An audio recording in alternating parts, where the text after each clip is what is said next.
नमस्कार, स्वागत है आप सभी का योर स्टॉक में। मैं हूं आपके साथ कविता थपलियाल, मेरे साथ मेरे सहयोगी पूजा त्रिपाठी दिल्ली से और अंश पिलवार मेरे साथ स्टूडियो में जुड़ गए हैं। और अगले 1 घंटे हम तीनों मिलकर बाजार की आज की इस गिरावट में आपके लिए किस तरह की रणनीति अब बनाना बनता है, इस पर आपको सलाह देंगे योर स्टॉक में। और अगर आप भी बाजार की इस गिरावट को लेकर परेशान हैं, अपने सवाल खासतौर से स्टॉक स्पेसिफिक सवाल हम तक पहुंचाना चाहते हैं, तो बिल्कुल भी देरी नहीं करनी है।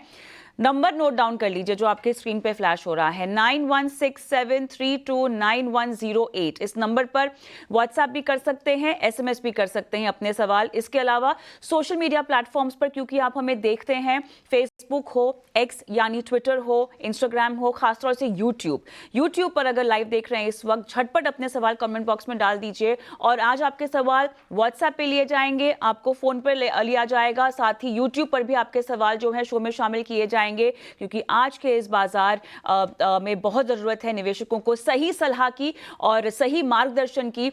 उसी को लेकर हम इस शो में प्रस्तुत होते हैं हमारे मेहमानों के साथ। तो आज एक्सपर्ट के तौर पर झटपट मैं मिलवा दूं हमारे मेहमानों से।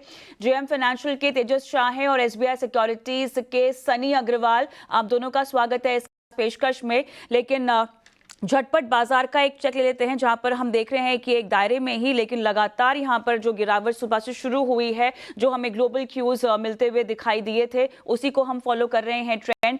1066 अंक बैंक निफ्टी यहां पे टूटता हुआ 50,290 के लेवल्स है। और निफ्टी फिलहाल 24,250 यहां पर लगभग 0.25% की कमजोरी है।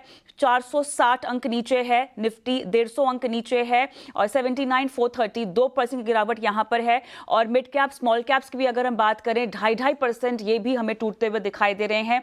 मार्केट ब्रेथ मोटे तौर पे हम देख रहे हैं क्लियरली डिक्लाइंस की ओर है। 2202 यहां पर डिक्लाइनिंग, 280 यहां पर एडवांसेस हैं। दोनों ही मेहमानों से एक एक टेक हम लेंगे बाजार का। और आज हम बिल्कुल भी समय नहीं बताएंगे, एक रैपिड फायर राउंड करेंगे दर्शकों के स्टॉक स्पेसिफिक सवालों का, क्योंकि आज बहुत सारे कॉल्स हमें आ रहे हैं। तो सनी, आपके पास आऊंगी, क्योंकि टेक्निकल चार्ट्स पे हमें चीज समझनी भी होगी और थोड़ा सा एफआईआईस के मद्देनजर भी हम इसको समझना चाहेंगे, क्योंकि स्टॉक फ्यूचर्स में हम देख रहे हैं इनकी जो बिकवाली है उसका आंकड़ा बहुत ज्यादा बढ़ता हुआ दिखाई दे रहा है। और साथ ही अगर हम देखें निफ्टी फ्यूचर्स में भी बिकवाली एफआईआईस की बढ़ती हुई दिखाई दे रही है। अब इस तरह का माहौल कहीं ना कहीं हम एक्सपेक्टेड अब देख भी रहे थे। एक बार जरा सेंसेक्स फ्लैश कीजिएगा, क्या यहाँ पे कमजोरी 1544 अंक होती हुई दिखाई दे रही है? एक बार जरा सेंसेक्स फ्लैश कीजिएगा, ये गिरावट और गहराती हुई दिखाई दे रही है यहाँ पे। चलिए इस पर नजर बना के रखेंगे। लेकिन सनी, अब बहुत जरूरी है क्योंकि एक्सपर्ट्स लगातार चैनल पर आ रहे हैं और जिस तरह के ग्लोबल फैक्टर्स यहाँ पे मैक्रोस काम कर रहे हैं, ये गिरावट कितनी और गहराती हुई दिखाई दे रही है आपको? Good morning and thanks for having me on the show. I think ये जो गिरावट है, एनीवे मार्केट को एक रीजन चाहिए था करेक्ट होने का। और मुझे लगता है कि कहीं ना कहीं ग्लोबली जिस तरह से सेंटिमेंट वीक चल रहे हैं, उसका इम्पैक्ट हमने आज डोमेस्टिक मार्केट में भी देखा। आई थिंक मेरे हिसाब से जो करेक्शन है, बहुत ज्यादा डीप करेक्शन नहीं रहना चाहिए। आई थिंक अगर मैं टेक्निकल लेवल्स की भी बात करता हूँ, तो I think 20-day DMA is close to 23,800 levels. और मुझे लगता है कि वो जो लेवल है कहीं ना कहीं रिस्पेक्ट करेगा market in a short term. And even अगर मैं फंडामेंटल के लिहाज से भी बात करता हूँ, तो मुझे लगता है कि ऑन एवरी डीप डेफिनेटली जिस तरह से काफी लिक्विडिटी है डोमेस्टिक इंस्टीट्यूशनल इन्वेस्टर के पास, एवरी डीप पे हम देखेंगे कि स्पेशली जो कंपनीज हैं जहाँ अर्निंग आउटलुक बेहतर है, वहां कहीं ना कहीं एक डिप्लॉयमेंट होते दिखेगा। तो अगर मैं मार्केट का ओवरऑल व्यू लूं, तो मुझे नहीं लगता है कि बहुत ज्यादा डीप करेक्शन होते हुए नजर आएगा। और अगर किसी को फ्रेश कैपिटल डिप्लॉय करना है, तो आई थिंक स्टैगर्ड मैनर में over the period of next 2 to 4 days capital can be diploid in the equity market. तो बाजार में पैसा लगाने का भी समय है। अगर आप कैपिटल लगाना चाह रहे हैं तो बाय ऑन डिप्स की रणनीति आपको बता के चल रहे हैं, क्योंकि आज हम देख भी रहे थे जब सुबह बात हो रही थी मार्केट एक्सपर्ट से, तो उनका भी यही कहना था कि 24,000 के ऊपर जब तक हम हैं तब तक बाय ऑन डिप्स का ही मार्केट फिलहाल नजर आ रहा है। हाँ, लेकिन बैंक निफ्टी में वीकनेस थोड़ी बढ़ गई है। लेकिन ऐसे में अब आपके सवाल जवाब का सिलसिला भी शुरू करेंगे। सवाल पूछने का तरीका आपको बता ही दिया है। और इस बीच अहमदाबाद से हमारे साथ विजय जुड़ चुके हैं। Vijay, good morning. बताइए कौन सा स्टॉक है आपके पास? Yes, good morning madam. मेरे पास माचडॉक है 200 क्वांटिटी। मेरी जो बाय प्राइस है वो 2760 है। तो मैं क्या उसको होल्ड कर सकता हूँ या 2760। प्रॉफिट बुक कर दूँ? जी जी, मुनाफा तो अभी भी है आपको। हाँ, हालांकि आज जो गिरावट आई, ये स्टॉक भी आज 5% नीचे है। तेजस, क्या सलाह देंगे? मज़गांव डॉक में थोड़ा प्रॉफिट बुक कर लें?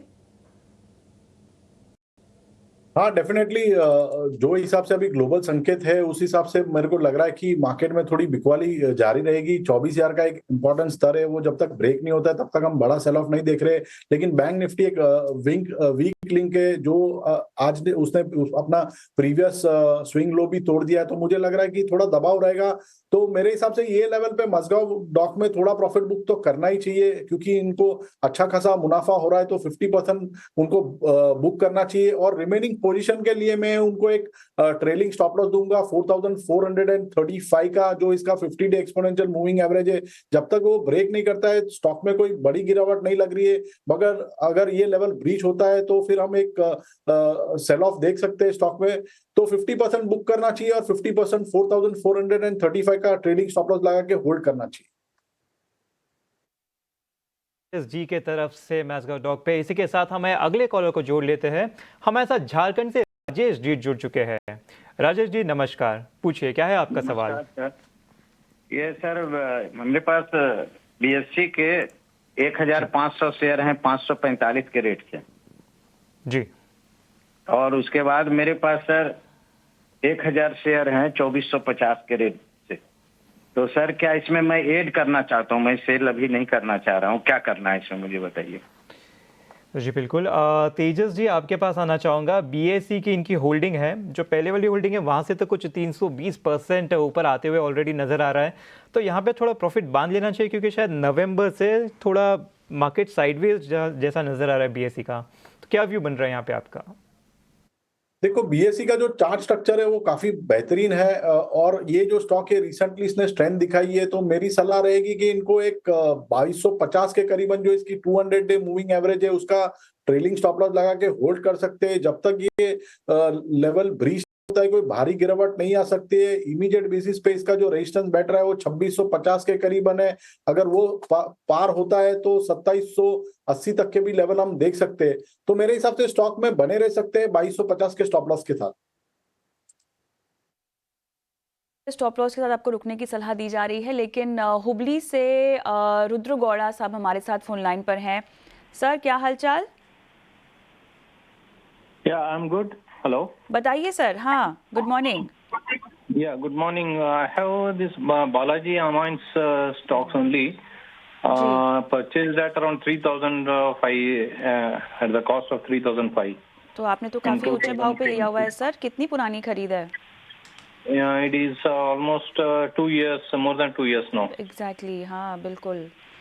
तो और कितना समय आप देना चाहेंगे इसको, क्योंकि आप तो लगातार घाटे में चल ही रहे हैं? Yeah, I think it is right now 23% loss चल रहा है। बिल्कुल। तो चलिए एक नियर टर्म आउटलुक हम चार्ट्स देखकर पता लगाते हैं, और एक स्टॉप लॉस भी यहाँ पर आपको रेकमेंड करना ज़रूरी होगा। ऑलराइट सनी, बताइएगा near term outlook Balaji Amines में। इनकी तो बहुत ऊंची बाइंग है। I think chemical as a sector पिछले 1.5-2 साल से डाउन टर्न में ही चल रहा था, और मुझे लगता है कि अब मे बी जून क्वार्टर तो नहीं, मे बी नेक्स्ट क्वार्टर जो कि सितंबर क्वार्टर है, वहां से थोड़ी सिनारियो इंप्रूव होनी चाहिए overall chemical as a sector के लिए। तो सिंस जितना समय आपने वेट किया है, मेरी यही राय रहेगी कि बने रहिए कुछ और समय। मे बी सितंबर क्वार्टर के जब नतीजे आ जाएंगे उसके बाद हम लोग इसके ऊपर एक फ्रेश कॉल ले सकते हैं। तो I would recommend to continue to hold for at least 2-3 month मोर।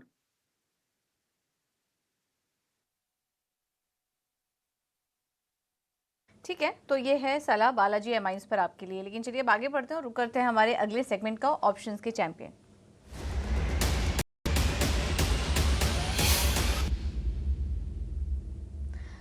हमारे साथ लक्ष्मी श्री इन्वेस्टमेंट से अंशुल जैन जी मौजूद हैं। Anshul ji, thank you so much ET now Swadesh को समय देने के लिए। बाजार तो आज काफ़ी ज़्यादा कमज़ोर है, लेकिन ऐसे में अगर ऑप्शन की रणनीति अपनानी हो तो कौन सा स्टॉक पसंद आ रहा है आपको? नहीं, नमस्कार आपको, आपके सभी दर्शकों को। रिलेटिव स्ट्रेंथ वाले स्टॉक्स में ट्रेड करना चाहिए। आज बाजार डे लो बना रहा है तो उन्हीं स्टॉक्स में फोकस होना चाहिए।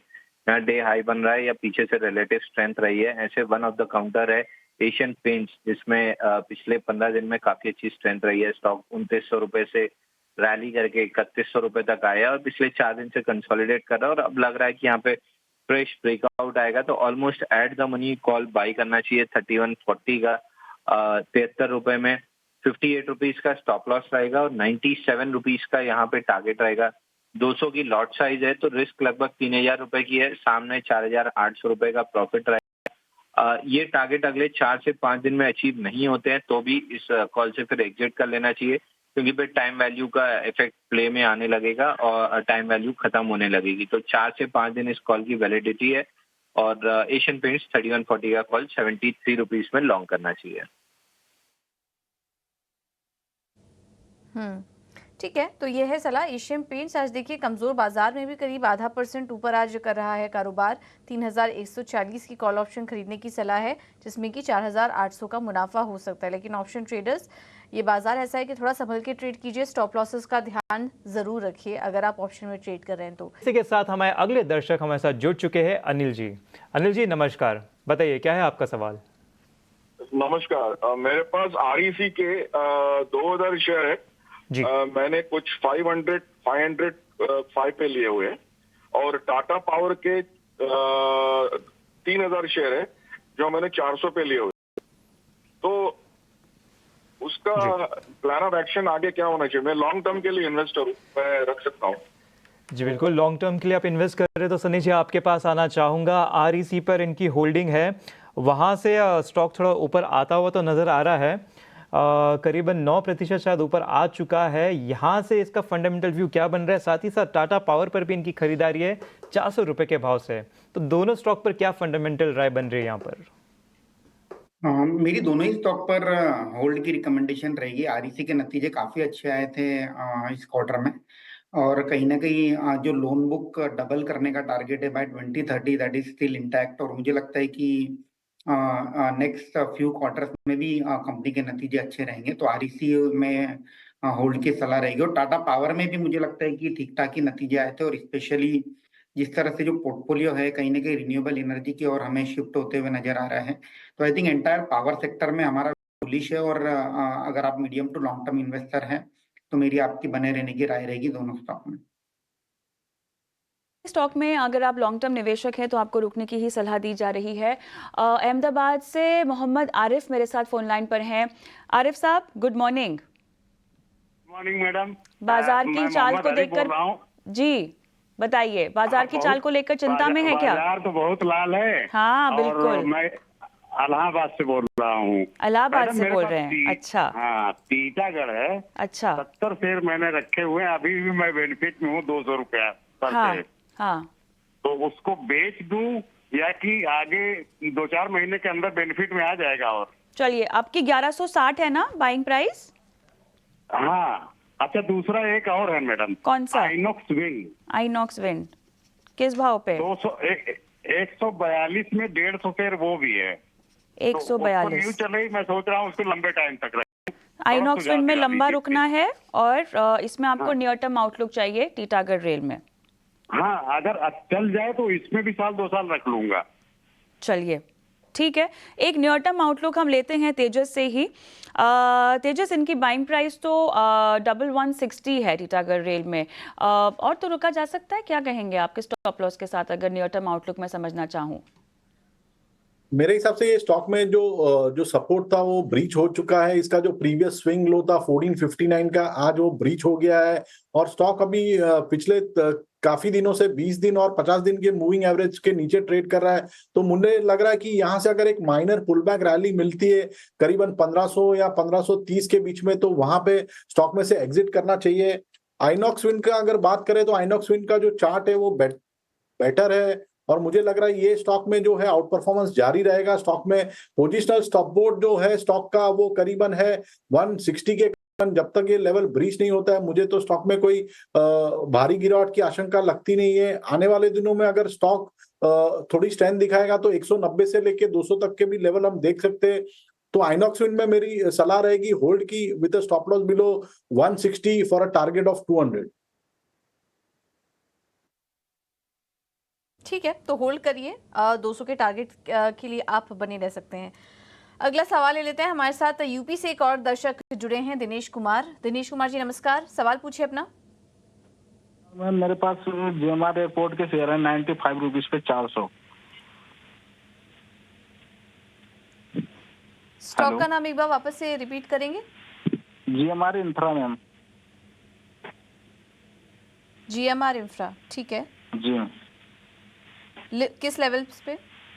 मैं 95 रुपीज पे लिया है, 2-3 महीने का है, तक रख सकते हैं हम। ठीक है मैम एक स्टॉक तेजस और जी भी है मेरे पास। समझाइए इनको जीएम जी।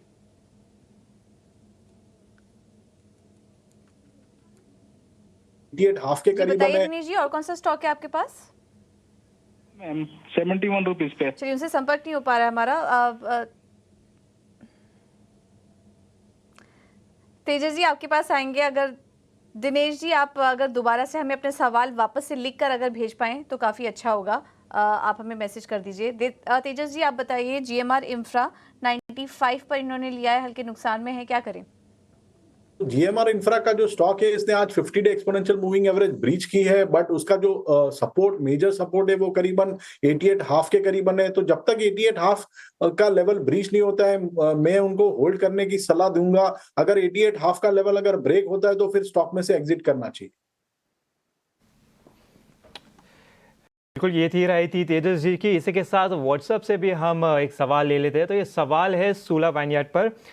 तेजस जी आपके पास ही आना चाहूँगा।